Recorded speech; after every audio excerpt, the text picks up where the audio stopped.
Hi, this is Scarlett Sanders, and today I'm going to talk about the evolution of indie rock, including punk, post punk, and country.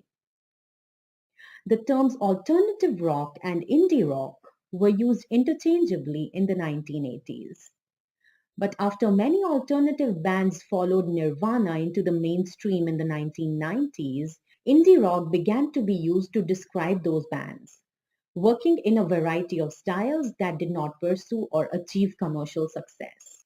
Aesthetically speaking, indie rock is characterized as having a careful balance of pop accessibility with noise, experimentation with pop music formulae, sensitive lyrics masked by ironic posturing, a concern with authenticity, and the depiction of a simple guy or girl.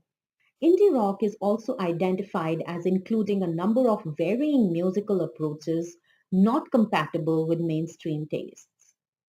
Linked by something more than musical approach, the indie rock movement encompassed a wide range of styles. Many countries have developed an extensive local indie scene, flourishing with bands with enough popularity to survive inside the respective country, but virtually unknown elsewhere.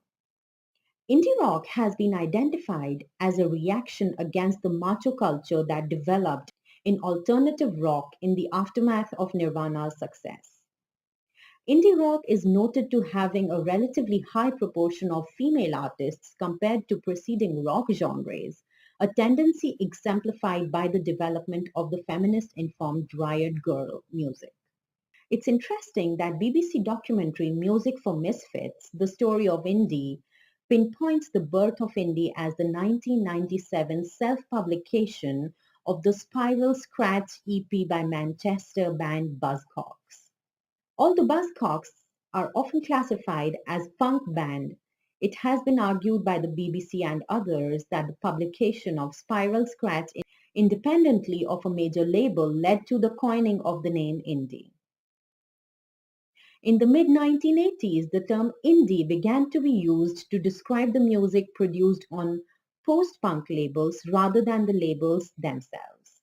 As a result of alternative rock bands moving into the mainstream, the term alternative lost its original countercultural meaning and began to refer to the new, commercially lighter form of music that was now achieving mainstream success.